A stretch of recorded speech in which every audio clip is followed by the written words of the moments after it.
Hi hello ನಮಸ್ಕಾರ. ನಾನು ನವೀನ ಪ್ರಜಾಕೀಯ. ಇವತ್ತು ನಮ್ಮ ಊರಿನ ಪಕ್ಕದಲ್ಲೇ ಒಂದು 2 ಕಿಲೋಮೀಟರ್ ದೂರದಲ್ಲಿ ಒಂದು ಪೆಟ್ರೋಲ್ ಬಂಕ್ ಇದೆ. ಆ ಪೆಟ್ರೋಲ್ ಬಂಕು ರೀಸೆಂಟಾಗಿ ಒಂದು 15 ದಿನದ ಆಸ್ಪಾಸಲ್ಲಿ ಓಪನ್ ಆಗಿದೆ. ಅಲ್ಲಿಗೆ ಬಂದಾಗ ನನಗೆ ಪೆಟ್ರೋಲ್ ಹೆಂಗಿದ್ರು ಹೊಲಕ್ಕೆ ಬಂದಿದ್ನಲ್ಲ, ಪೆಟ್ರೋಲ್ ಹಾಕ್ಸ್ಕೊಂಡೆ. ಒಂದು 5 ರೂಪಾಯಿ ಬೆಲೆ ಬಾಳುವಂಥ ಒಂದು ದಿನಪತ್ರಿಕೆನ ಕೂಡ ತಗೊಳ್ಳಿ ಸರ್ ಓದಿ ಅಂತ ಕೊಟ್ಟರು ಅಲ್ಲಿನವರು, ಅಲ್ಲಿ ಕೆಲಸ ಮಾಡ್ತಾ ಇದ್ದವರು. ಅಂದರೆ ಎಲ್ರಿಗೂ ಕೊಡ್ತಾ ಇದ್ದಾರೆ. ಅಂದರೆ ಇದೇನು ಅಂತ ಕೇಳಿದಾಗ, ಇದು ಹೊಸ್ದಾಗಿ ಆಗಿದೆಯಲ್ಲ, ಆ ರೀತಿ ಇದನ್ನು ಕೊಡ್ತಾ ಇದ್ದಾರೆ ಅಂತ ನಾನು ಅಂದ್ಕೊಂಡೆ. ಇದು ಬಿಸ್ನೆಸ್ ಸ್ಟ್ಯಾಟಿಸ್ಟಿಕ್ಸ್ ಅಂತ.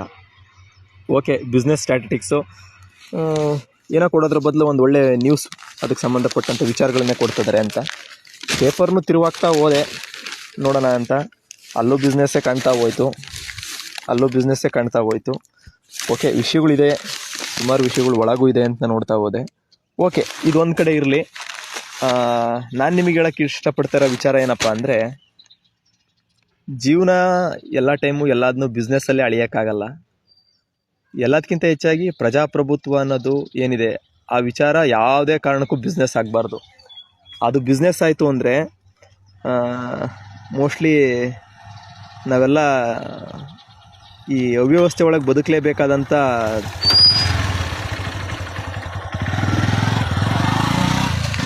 ಎಲ್ರಿಗೂ ಮೊಬೈಲ್ ನೋಡಿದ್ರೆ ಹೆದರಿಕೆ. ನಾನೇನು ಗನ್ ಹಿಡಿಲಿಲ್ಲ, ಜಸ್ಟ್ ಮೊಬೈಲ್ ಹಿಡಿದೆ. ನಾನು ಹೆಂಗಿದ್ರು ವೀಡಿಯೋ ಮಾಡ್ತಾಯಿದ್ದೀನಿ. ನಮ್ಮ ಸ್ನೇಹಿತರೆ, ನಮ್ಮೂರಿನವರೇ ಬಂದರು. ಈ ಮೊಬೈಲ್ ಹಿಡಿದ್ರೆ ಕಣ್ಣಿಗೆ ಕಾಣ್ದಂಗೆ ಓಡೋಗ್ತಿದ್ದಾರೆ. ಎಲ್ಲಿಗೆ ನಿಂತಿದ್ದು ವಿಷಯ ಅಂದರೆ, ಪ್ರಜಾಪ್ರಭುತ್ವ ಅನ್ನೋದು ಬಿಸ್ನೆಸ್ ಆಗಬಾರ್ದು. ಪ್ರಜಾಪ್ರಭುತ್ವದ ಮೂಲ ತತ್ವಗಳು, ಮೂಲಭೂತ ಹಕ್ಕುಗಳು, ಇದ್ರ ಬಗ್ಗೆ ಎಲ್ಲೋ ಈಗ ನಾನು ಈ ವಿಜಯ ಕರ್ನಾಟಕ ಪೇಪರ್ನವ್ರಿಗೂ ಕೇಳ್ಕೊತಾ ಇದ್ದೀನಿ. ಇಲ್ಲಿ ವಿಜಯ ಕರ್ನಾಟಕ ಇದ್ದಿದ್ದರಿಂದ ನೆಕ್ಸ್ಟು ಪ್ರಜಾವಾಣಿ ಆಗಿರ್ಬೋದು, ಎಲ್ಲ ಮಾಧ್ಯಮದವರಿಗೂ ಕೇಳ್ಕೊತೀನಿ. ಪ್ರಜಾಪ್ರಭುತ್ವದ ವಿಚಾರಗಳನ್ನು ದಯವಿಟ್ಟು ನಮ್ಮ ಜನಗಳಿಗೆ ಮುಟ್ಟಿಸುವಂಥ ಕೆಲಸ ಆಗಬೇಕು. ಅದು ನಿಮ್ಮಿಂದ ಸಾಧ್ಯ ಇದೆ.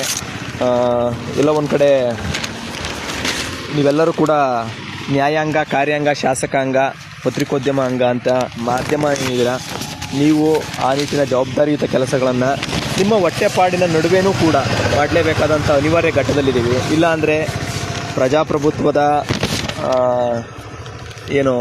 ಇವತ್ತು ಪ್ರಜಾಪ್ರಭುತ್ವಕ್ಕೆ ಆಗ್ತಿರೋಂಥ ಕುಂದು ಕೊರತೆಗಳು ಅಥವಾ ತೊಂದರೆಗಳು, ಅಥವಾ ಪ್ರಜಾಪ್ರಭುತ್ವ ಬಿಸ್ನೆಸ್ ಆಗ್ತಿರೋದಕ್ಕೆ ನಾವೆಲ್ಲರೂ ಕೂಡ, ನಾನು ಕೂಡ ಕಾರಣ ಆಗ್ತೀನಿ.